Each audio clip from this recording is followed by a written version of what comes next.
Okay, so you see my lovely timeline that I put out on the wall.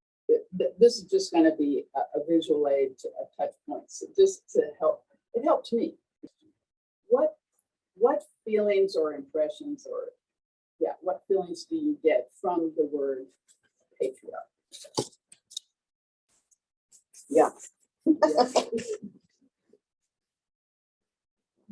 Men dominated, right? And women are property.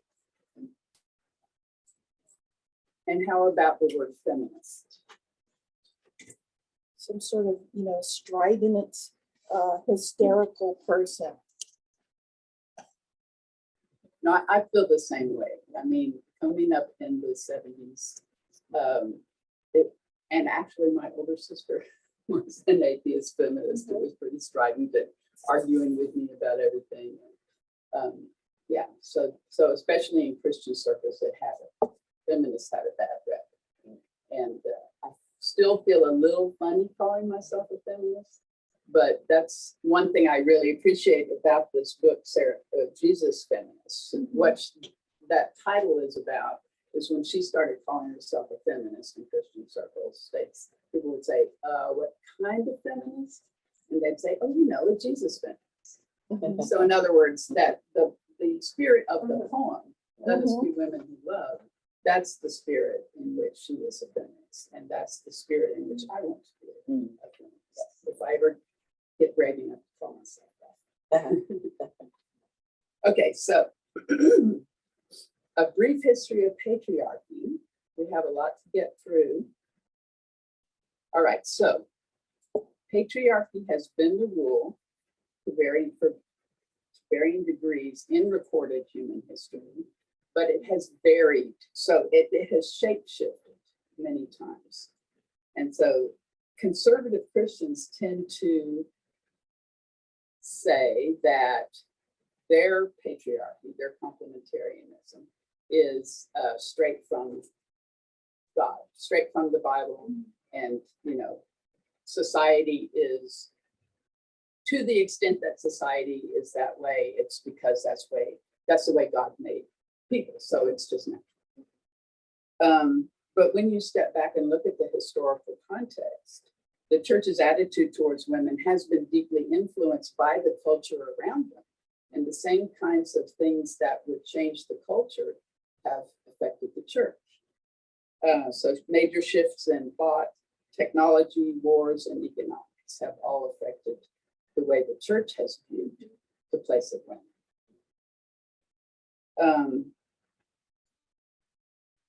Going back to the very earliest times that anthropologists can make any, theories about human culture, that what they see is that about the time that people began to farm, where the societies became agricultural, that was the time at which women started being secondary. So it was the men who would own the land and own the resources, and the boys would be more highly valued than the girls because they were stronger and could work harder on the agricultural labor. And so that was about the time that women became more dependent and less able to create their own sustenance. And I do find it interesting that in the story of Adam and Eve, God curses or God tells the curse of the woman being ruled by the man, at the same time where he tells the man, now you're a farmer. Now you have to till the ground and it's going to be difficult. And, so those things went hand in hand even in that story. Just interesting. That's an interesting connection. Yeah. So in arguments for patriarchy, is that a typical argument that is brought up that Jesus said to Adam and Eve, that the man was ruling over the woman? Oh, yeah. Yeah, they are saying, complementarians are saying that the man rules over the woman because that's how God said it. It's like the division of labors, women's just places childcare and the man And sees I've heard the all of that. I outside just labor. never heard it taken all the way back to that little phrase in the garden. That's what was striking me. Yeah. Because I haven't heard it taken back all that way. Yeah. Yeah. Well, we are going to spend all of week 4 Mhm. on Adam and Eve. Okay. Okay. All right. So going back to where did patriarchy begin, or how long do we have scientific evidence that it's been the norm? Okay, you'll have to look way back there. You see that first sticky note back there in the corner? That's the Epic of Gilgamesh. That's the first, most ancient writing. This was from Assyria, Sumerian text. And it's an epic fable, myth about this hero Gilgamesh. But it's very evident that patriarchy is already firmly established at that time. The men are the actors, the women are more just there to support, to meet the needs, the sexual and comfort and food type needs. And yeah, the men are definitely in charge. Ancient Babylonian law, that's the second sticky note of when Babylon was founded. The law made it legal for husbands to drown their wives for suspected infidelity. And we last week mentioned about how at least the law has changed. It's not legal to do stuff like that anymore. But if you look at the number of women who are killed by their husbands and boyfriends, the impulse is still very much alive. Aristotle, let's see, that's the blue, okay, right there. So Aristotle, he was setting the stage for the Greek culture, which became the Roman culture, which was the culture into which the New Testament came. He believed that women were deformed men, that they and Galen, another one of the Greek philosophers in the 2nd century BC, said that women didn't have enough heat in their bodies to push out their genitals like a man. So think about an inverted long balloon, and yeah. And that, yeah, and he very blatantly, very, no trying to shade it, that women were inferior. And yeah, it was for men to run the world, it's for women to be silent and submissive.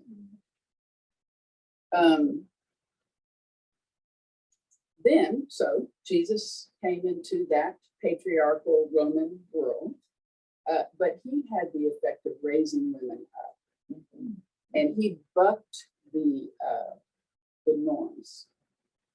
He upended them by talking to the woman at the well, by allowing this woman to anoint his feet, and by allowing Mary of Bethany to sit at his feet like a real disciple. So, but we will come back to that in week 5. All right, now we're going to move into the female heroes of the Christian faith in the early centuries after Christ. So they were leaders, martyrs. They often were virgins. And there's so many examples that, of course, I should tell you about. This is the book that this whole lesson is basically a condensed version of this book. And it's The Making of Biblical Womanhood by Beth Allison Barr, How the Subjugation of Women Became Gospel Truth. And she has an interesting story herself. She is a professor of history and religion at Baylor University. Her husband was a youth pastor at a Baptist church in the Waco area, I assume, and he was a pastor for like 15 years by the time this happened. And they had been at that church for 10 years. And he got fired because he was advocating for his wife, the professor, to be able to teach high school Sunday school. The reason they wouldn't let her do that is because they considered boys to become men at age 13, and it's not allowed for a woman to teach men. It's like the Jewish. Exactly. And they were so adamant about it, they wouldn't even discuss it with them. So she wrote a book. And reach more people. Okay, so just one example of these feminine heroes of the faith in the early centuries of the church. Margaret of Antioch in the 300s. So that's right there. She was very beautiful, which complicated her vow to remain a virgin and serve God. A Roman governor lusted after her, but she refused his sexual advances and his demand that she forsake Christianity. He had her tortured and thrown into prison, bleeding profusely. She prays for strength to resist. Suddenly, a demonic dragon appears in her prison cell and immediately swallows her. She remains calm, crosses herself, calls on the power of God. The dragon bursts apart and Margaret steps free. In the end, she's still martyred, but not before the Holy Spirit publicly descends on her in the form of a dove to anoint her, resulting in thousands of spectators converting to Christianity because of her witness. So even though we probably don't take this story literally, right? But it's about a real person. But even if it wasn't, the point is that the stories that a culture believes impacts that culture. Yes. So if you think about the most conservative kinds of churches, like the one Beth Allison Barr went to, can you imagine them, let's say, even having a story for the little girls in Sunday school about this dragon-defying preacher whose witness brought thousands of people to Christ? You know, what they teach is little princess, maybe Esther, being nice and polite to the king and everything, but not being heroic. So in the early church and in the early centuries of the church, it was allowed for women to be heroic. There are lots of stories of what women did, going out and, forging churches and preaching, and anything a man could do, she could do. Wow. Middle Ages now is where we are.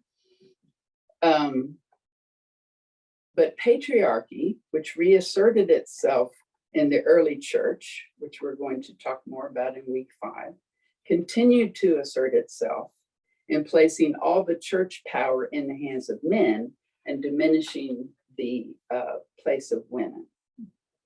So I'm going to tell you about another example. So here we have St. Cuthbert, and then over there 2 more is the Durham Cathedral. And also Hildegard of Bingen. These are all Celtic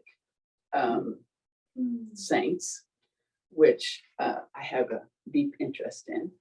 And so the Celtic branch of the Christian church was actually more egalitarian, was more accepting of women as leaders compared to the Roman church, where the celibacy became the key. That was the ticket to being a church leader. And because the church and the state was so entwined, you know, that's it helped to cement men's power and exclude women. So let me give you an example of how that changed over that period between those sticky notes. St. Cuthbert, who was the Bishop of Lindisfarne in Northeast England, he worked closely and had warm relations with women in his ministry, and which was common in the Celtic church. And many of the Celtic clergy were married. But after the Norman conquest, so after his time,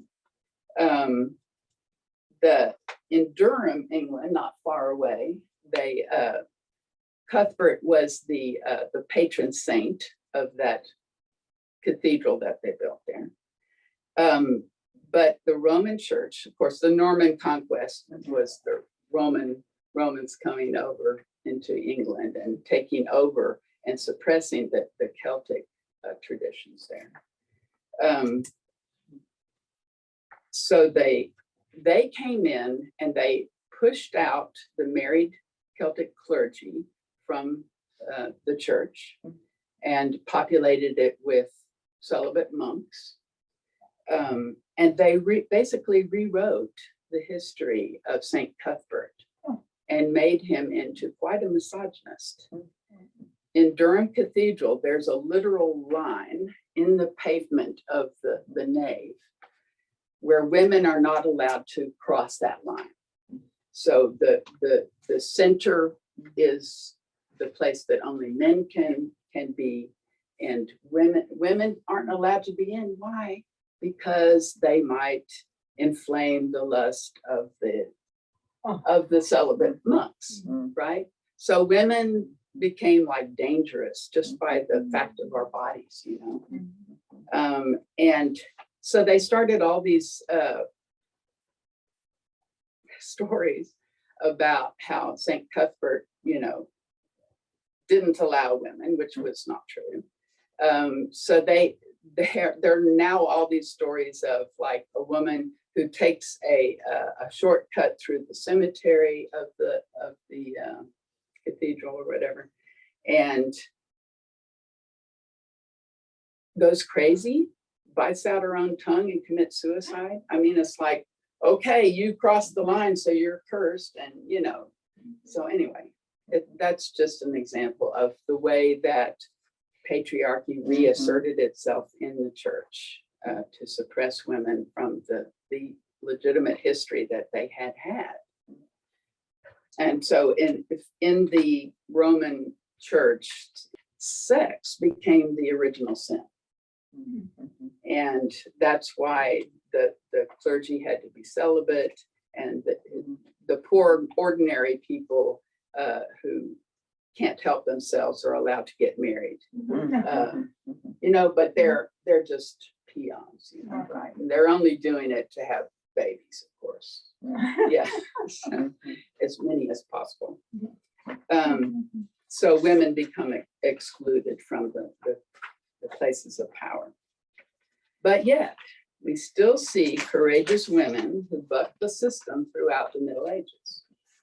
So the preaching tours of Hildegard of Bingen, she's the next one on the line there. So she went around all over the British Isles and preached, and was allowed to do so. As long as a woman was celibate and joined a convent, she still had a path towards education and having a voice and being able to minister full time in the kingdom outside the home. And even occasionally married women would assert their right to have a public ministry. The next one on the list is Marjorie Kemp.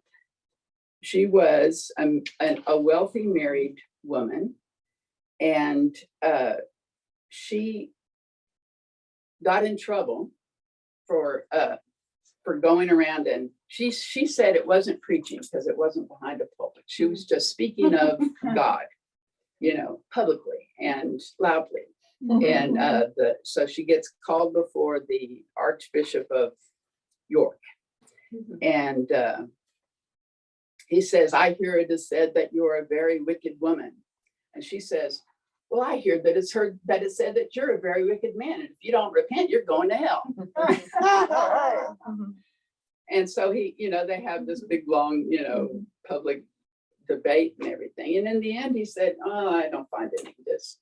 Go away." He had to pay somebody a quarter to go take her out of the room. Oh, wow.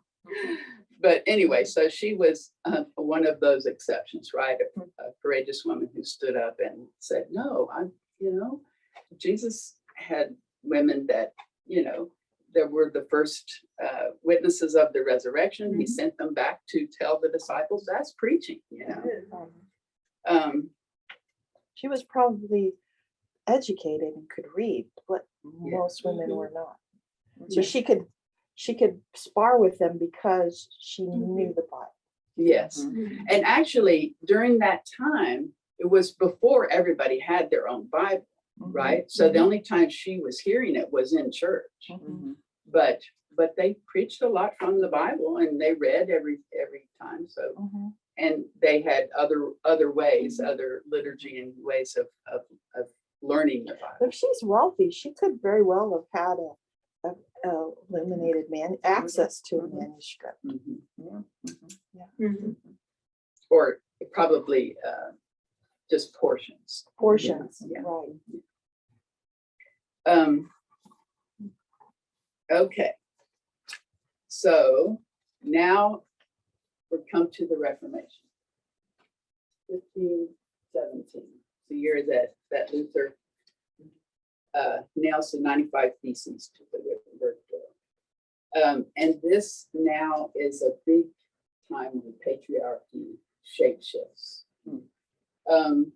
So soon, and it's funny, in those days, it wasn't just a personal decision, it was a regional decision that the whole churches or regions would decide, okay, we're becoming Protestant.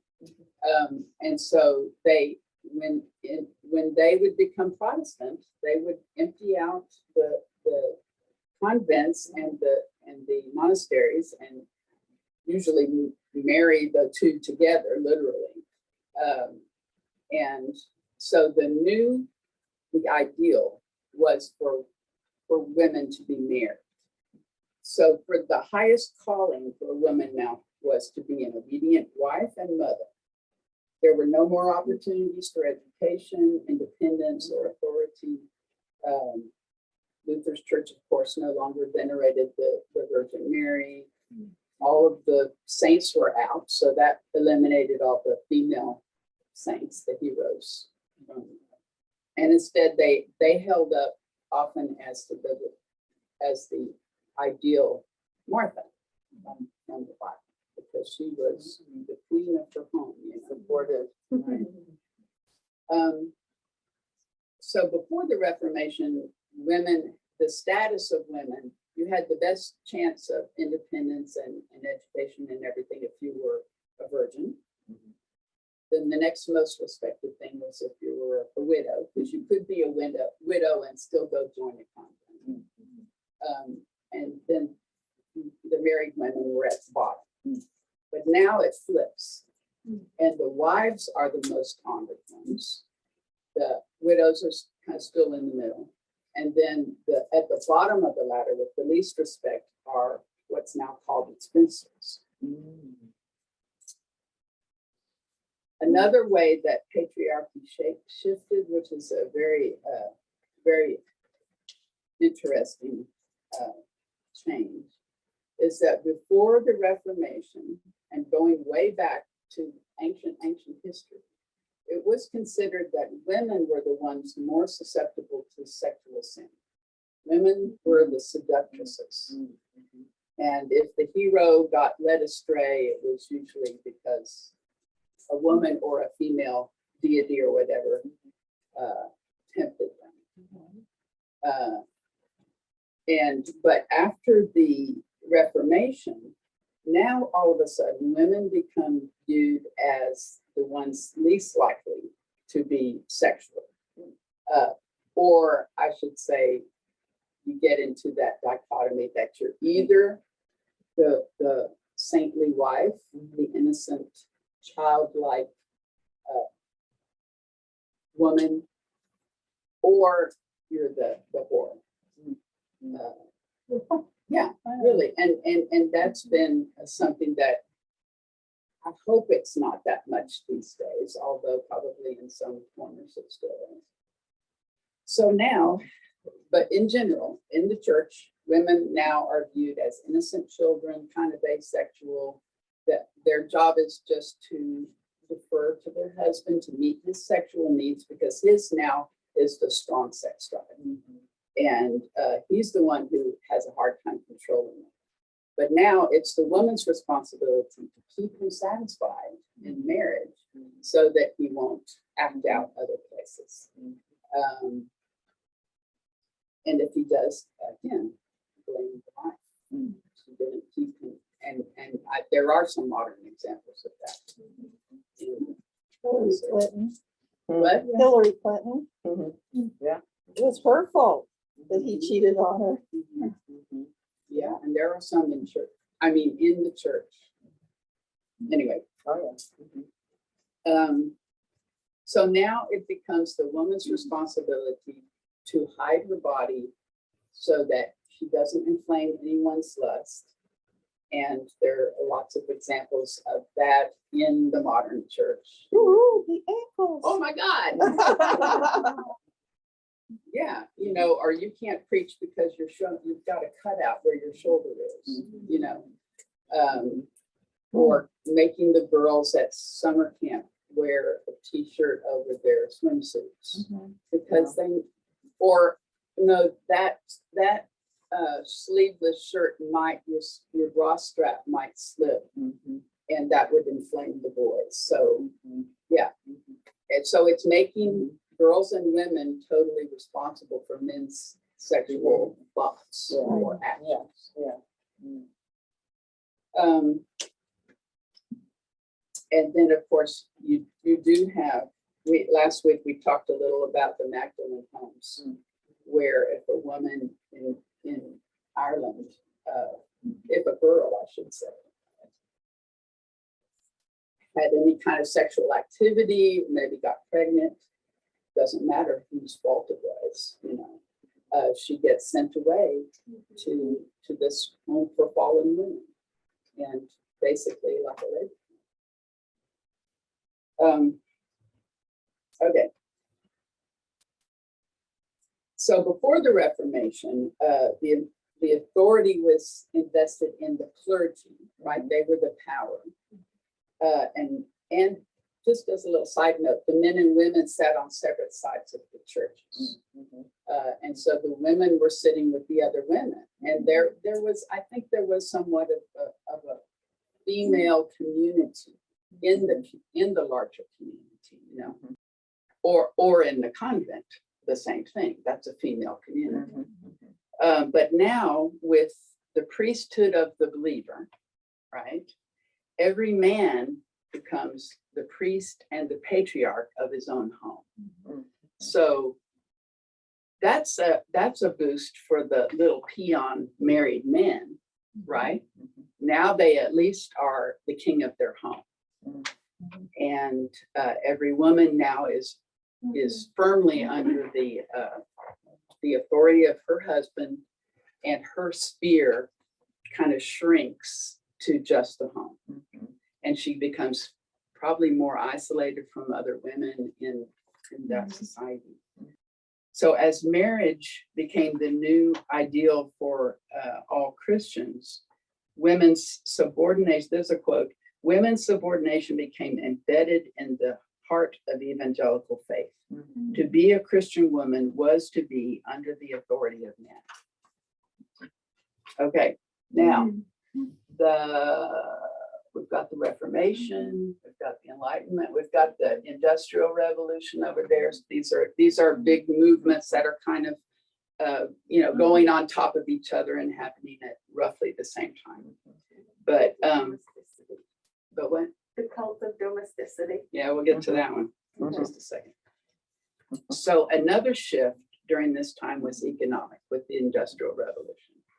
Before there, and this was like the medieval norm, right? That people had little home businesses. Mhm. So let's say a woman brewed the ale for her family, and it was really good, and she made extra and she sold it to her neighbors. Mhm. And so she was responsible for bringing in some income for her family and running a little side business like that.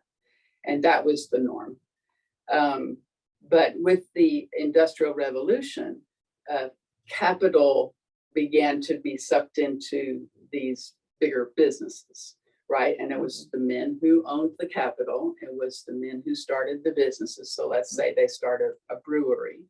They employ people to work in the brewery, and they can take advantage of advances and new technology, and it's like Walmart and the Main Street stores. You can't compete with the bigger centralized business. Mhm. And so they ran these smaller family-run businesses out of business.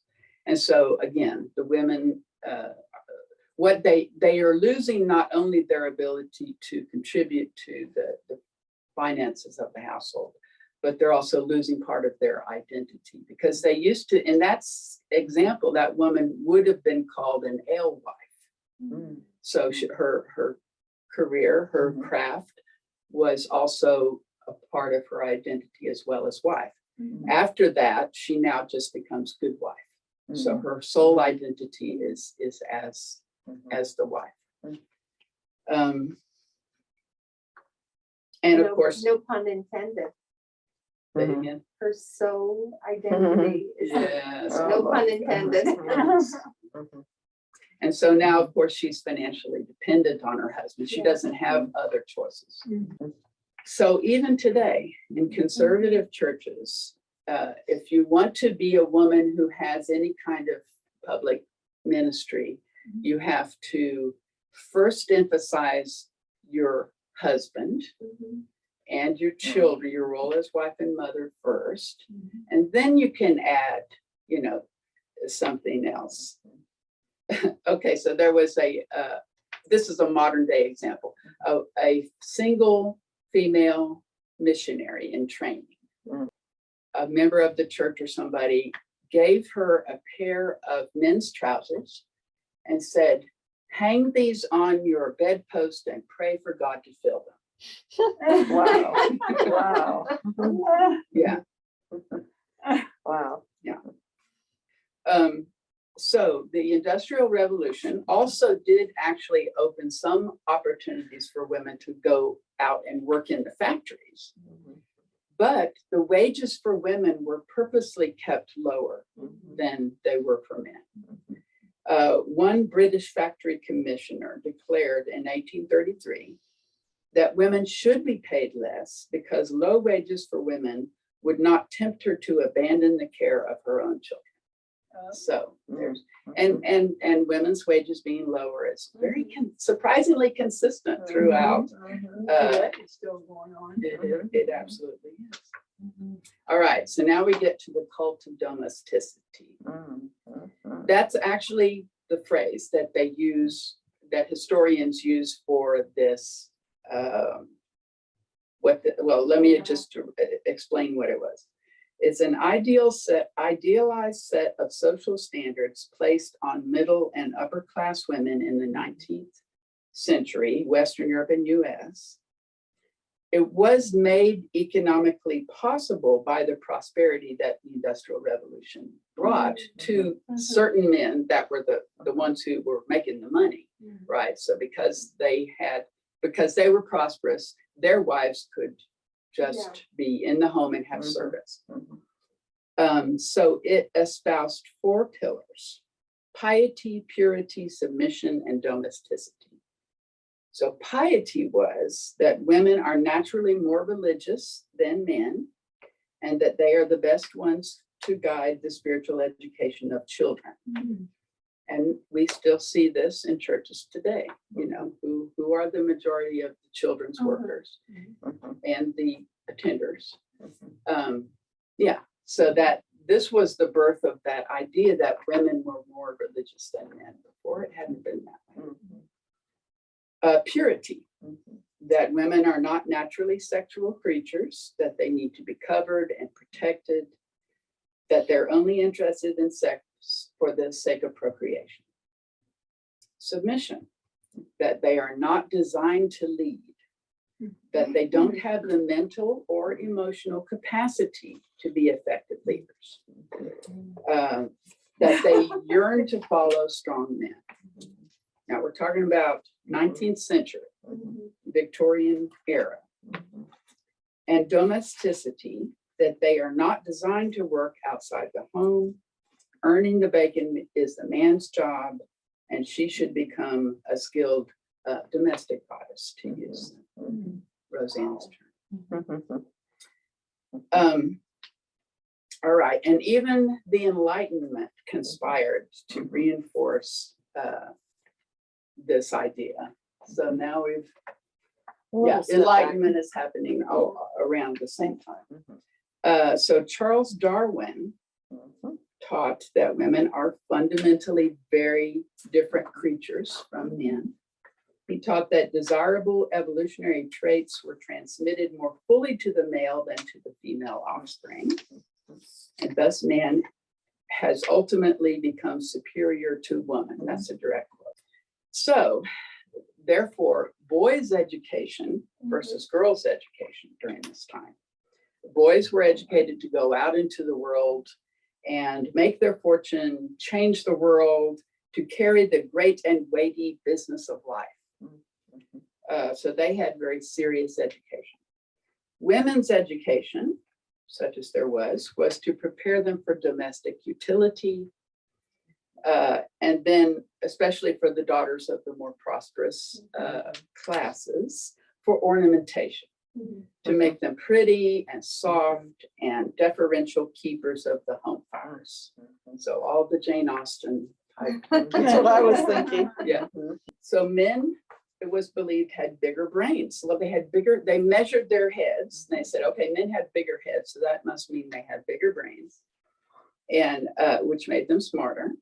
And women were weaker, physically weaker. So women are more like children. So does this sound at all familiar? The cult of domesticity was revived in the US in the 1950s after the war, World War II. And again in the 70s until now, modern evangelicals have resurrected it again.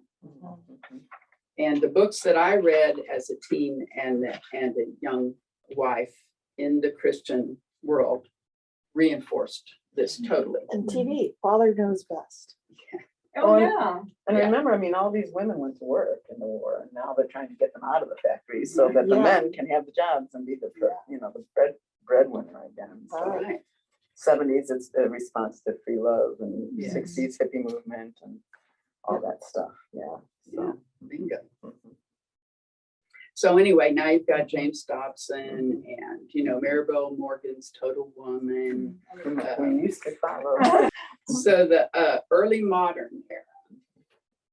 Well, anyway. I World don't War know if I I and wrote II, that. basically, or no, 80s and 90s? Early modern was 1750 to 1918. Oh, Okay. The revivalist traditions actually made a place for women ministers, at least temporarily.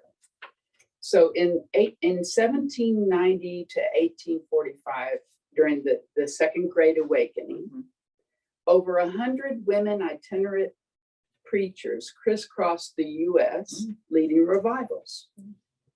So revival camp meetings brought many to Christ, and the movements were desperate for women.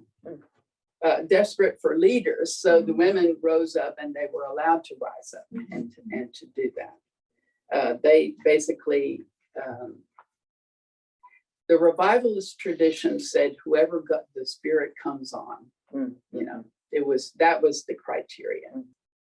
But as the revivalist sects, like the Methodists, you know, that started out as revivalists, and Free Will Baptists, you know, you have the next generation and the next generation where they start getting more respectable and more prosperous or whatever. They start settling down and building institutions, right? It became an embarrassment to them that their history had these women leaders in it. So they started actively expunging women preachers from their written history. Like, I'm going to write a history of my denomination. They just started leaving them out. So, yeah. And It just makes your blood boil. and then, of course, there's the foreign mission field. There were great pushes of the evangelical churches to send foreign missionaries out into the world. And things that women could go and do, to act as a leader in a foreign country where they would not be accepted to be able to do that at home. But it's over there, and it's just with those heathens out there. So, yeah, that was allowed. So, as an example, in 1931, a study was done on missionaries in India, and they counted 188 male missionaries. And then they counted 141 married female missionaries, which makes sense. Those are the wives of the male ones. Okay, so 188 males, but there were 293 single female missionaries. So more than twice the number. So they did have that area, but they couldn't come home and continue being a leader in the church. In the 1850s to the early 1900s, you had the holiness movement, and that produced several women evangelists. Then the Pentecostal movement started in 1906 on Azusa Street. And the founder of it, William Joseph Seymour, welcomed women to preach. He provided them with credentials. He sent them out as missionaries and church planters. One of those, Florence Crawford, established the Apostolic Faith Church denomination. Emma Cotton planted several churches, which became the Church of God in Christ. Amy Semple McPherson, 1920, founded the International Church of the Foursquare Gospel. And of course, the Assemblies of God ordained women, still does, with various restrictions at different times on that ordination. But in practice, from the early days of those denominations, women senior pastors and denominational leaders have declined. There are less female ordained ministers and pastors especially than there were in the early days. So the revivalist churches rein women back in. So let's talk about the Southern Baptist Convention, SBC. So this is the one that she talks about because that's where she came from. So even the SBC used to be much more allowing of women ministers than they are now. 1934, a church in, I think in Waco. I'm kind of wondering if it's the same one that her husband got fired from. But she learned this until she put it in the book, that it's in the archives of that church history, that in 1934, they called Mrs. Lewis Ball from Houston to come and preach a revival for them. So she preached from the pulpit on Sunday. She preached every night that week. Lots of people, dozens of people came to Christ and were baptized, and oh, it was a glorious time. And she was so gifted and such a good preacher that they invited her back two other years to do the same thing.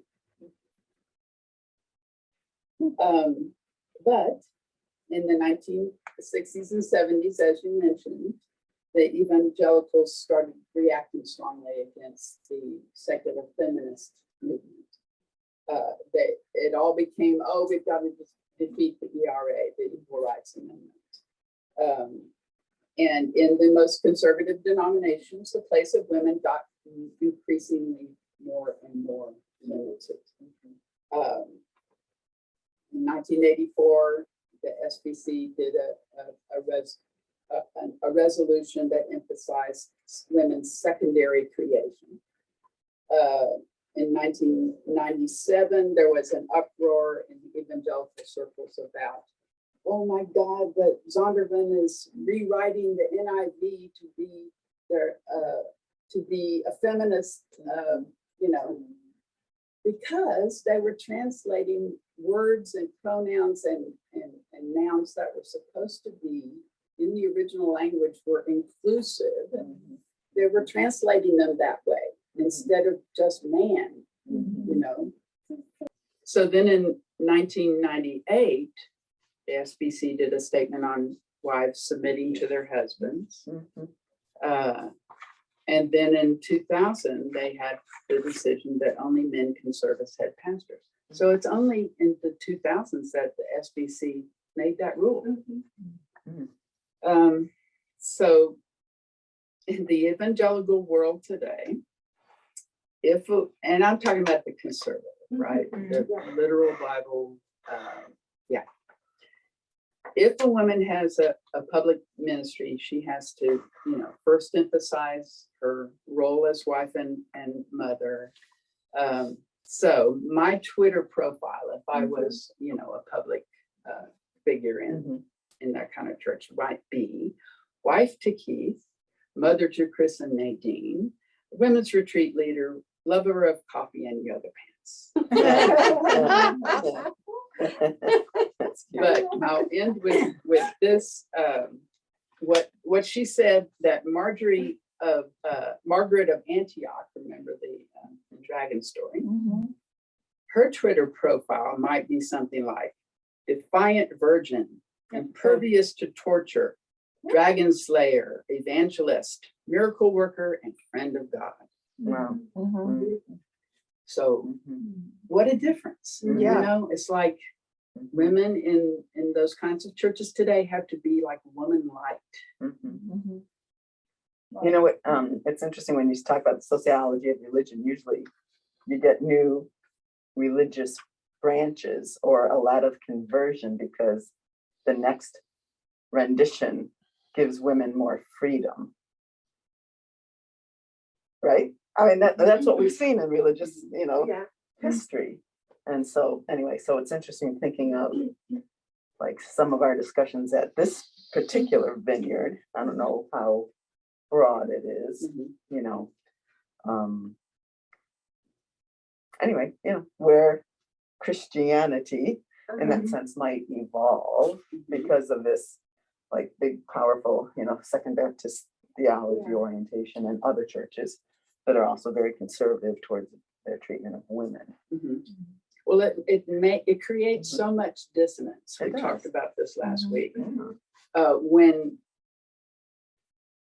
we're all working women, and in the world we have whatever authority we have, and we work alongside men, and it would be weird if we went to a church that all of a sudden we have to just sit in the pew and maybe teach children Sunday school. We can't even teach a 13-year-old boy. See, but my daughter's the perfect example. They're not going to get any new people in their church. Well, the churches like that are losing their young people. Of course. Yeah. And they're losing the men too, right? You were saying some is a feminist. Yeah. So does any of this history surprise you? No. No, you don't typically look at it just in our everyday life, you're not thinking of the timeline. So it's nice to have it sort of encapsulated and have the timeline of these ebbs and flows. And right, it's very helpful. Does it raise any questions for you? there aren't very many women leaders Mm-mm. in churches. It's like they just now that, you visit the church and probably 9 times out of 10, it's gonna be a man that they're leading and not a woman. And then my mother, she was born in the wrong era. Your She was mother? way ahead of, she tie her down. She became a preacher in the fourth grade church, and they couldn't handle her. They told her not to do it anymore. She, anyway, she was a woman always fighting for her family and what she needed and wanted. It was so unfair. Mom was so mad. She said, "I wish I was a man." Because she couldn't get a checking account, she couldn't get a credit card, she couldn't, do much of anything. I think it's interesting that on the billboards now there's this rise in the kind of non-denominational churches of the co-pastoring. But it's still, but you still get the sense, even looking at billboards, that the male figure is the Right. leader. But there's a lot more putting the man and his wife together as co-pastors. Yeah, but the only way she could be up there would be that she's under his cover. He can correct her if she Yeah. gets out. And that's in the non-denominational. I mean, still in the mainstream churches. And I know the Methodist and the Episcopalian churches are allowing women to preach. And I hear of leaders, but I don't hear of them as being the top leader ever, the senior pastor. So in the Episcopal Church, Uh-huh. they actually have female bishop. Okay, yes. And priests, Yes. right? Well, yeah, priests, lots of priests, but Yeah, I think it's significant that Dina Mhm. is a bishop, Yeah. right? I was telling you that words matter. Yeah. Mhm. And if you think of the word priestess, priestess feels kind of heretical and dangerous and non-Christian. But if you just say priest, a female priest, Good Christians. yeah. Anyway, It's the same thing. I mean, we always become the priestess, like you said, they always add this little additional thing in many things, whether it's like you're a cougarite or I can't think of all the Princess. the princess. Well, you are. actor versus It's- actress. Yes. It's sub. It's like I said to Sub important. Keith, if you imagine that words have weight, Yeah. and you think of the word actor, Mhm. and you think of the word actress, which weighs more? Why, yeah, it's like a diminution. Yeah. And it's the same, again, in athletics, it's the same thing. They would take the male's name for their team and add that, what do we call that? A Diminutive. diminutive, Yes, thank you. that's the word. And that's, the place that these women, even as athletes, hold. It implies Yeah. childlike. Not as important, not as big, not as, Isn't it cute? Yeah. She's imitating a man. yeah, You know? yeah. Yeah. So it is interesting as a, Western society that we still tend to have more struggle with this than some other Western cultures, like in politics and maybe religious faiths as well, that we still deal with that so much in United States of America. United States of America. Yeah. John Wayne. Yeah, there you go. Fascinating. This is Thank very you. good.